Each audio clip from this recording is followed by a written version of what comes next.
You know, your brain is an absolutely incredible machine. But let's be real. To get through the day without being totally overwhelmed, it has to take some shortcuts. We call these mental shortcuts heuristics. And most of the time, they work great. But sometimes they lead us right into these predictable traps, causing us to make the same kinds of mistakes over and over. So let's put our own brains to the test, shall we? Let's see one of these shortcuts in action right now. Okay, quick question for you. No overthinking, no Googling. Just go with your gut. In the United States, which one of these animals leads to the most human deaths every single year? All right, your options are alligators, bears, deer, sharks, or snakes. Go ahead, lock in your answer. What's the first thing that popped into your head? A scene from a movie? A scary news story? That's probably what's steering your choice right now. And the answer is, believe it or not, deer. Yeah, deer. Not from vicious attacks, of course, but mainly from car accidents. So why do most of us immediately think of sharks or bears? Well, that huge gap between what we think is risky and what actually is, that's exactly what we're digging into today. What you probably just experienced is a perfect example of our very first concept, the availability trap. It's this super powerful mental shortcut your brain literally just used to answer that question, and it's the reason so many of us get questions like that wrong. So here's the deal. Our brain has this simple rule. If something is easy to remember, it must happen a lot. Shark attacks, they're dramatic. They make huge headlines. They get blockbuster movies made about them. They are, highly available in our memory.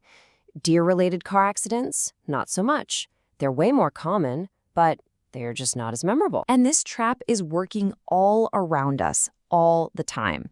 I mean, think about it. We're terrified of these vivid but incredibly rare nuclear disasters, but we barely think about the daily risk of skin cancer from the sun. Or try this little brain teaser. What's easier, thinking of words that start with the letter R or words that have R as the third letter? The first one's a piece of cake, right? The second one's way harder, even though there are way, way more of them. Our brain just defaults to the easy search every time. Okay, so our mind loves what's easy to recall. But it gets even trickier. What happens when our own expectations actually start to filter reality itself? We don't just misjudge the odds. We literally don't see what's right in front of our eyes. This is the trap of selective perception. A classic example here is something called the halo effect.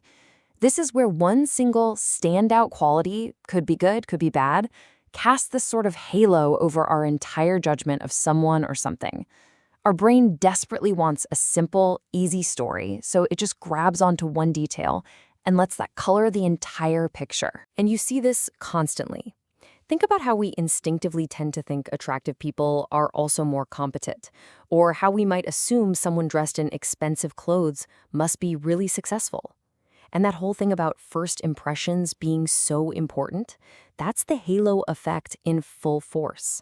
It creates this powerful first impression that's incredibly hard to shake later on. Now, this next one is really interesting because it's so active.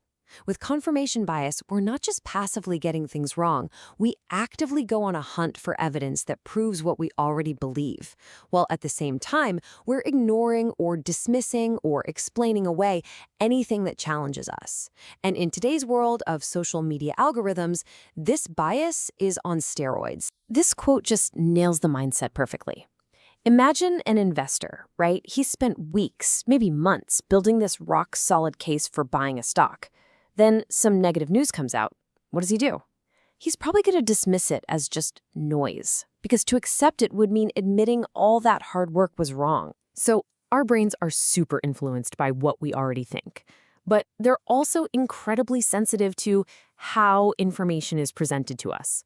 This is called framing. You can take the exact same facts, present them in a different way, and get completely different reactions. Let's look at the classic example. On the left, you've got ground meat that's 90% lean.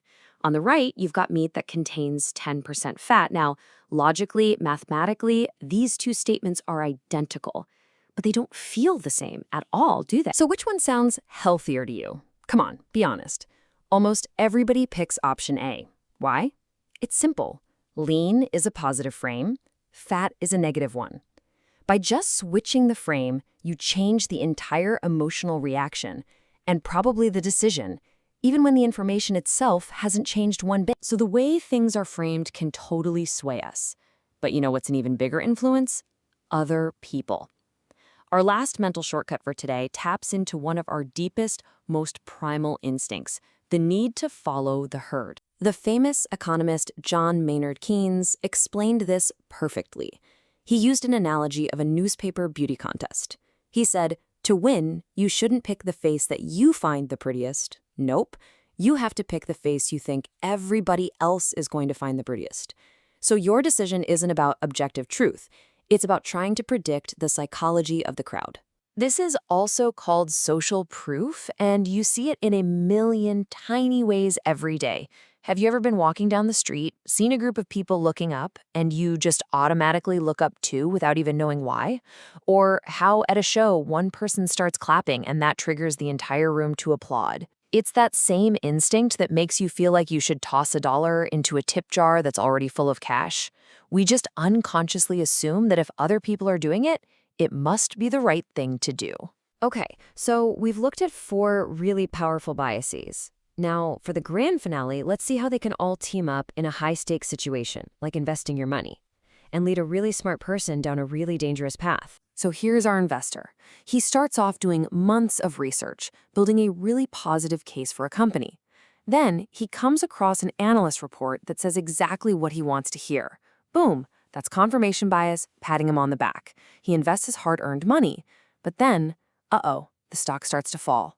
A negative headline appears. What does he do? He dismisses it, calls it market noise. Why? Because admitting he was wrong is painful. It feels like a personal failure. So instead, he doubles down, justifying that first decision. He's now completely caught in a psychological trap of his own making. So if there's one thing to take away from all this, it's this. These mental shortcuts don't mean your brain is flawed or that you're not smart. Not at all. It just means your brain is wired for efficiency and speed, not for 100% logical accuracy. And honestly, simply becoming aware of these traps, knowing they exist, is the single most important step you can take toward making clearer, better decisions. And that brings us to a final thought to leave you with. Now that you can spot these patterns, the availability trap, the halo effect, confirmation bias, and the pull of the crowd, what's the next gut feeling you have that you might just stop and question for a second? The real power isn't about trying to eliminate these instincts. It's about knowing when to pause and ask, wait a minute, is my brain taking a shortcut here?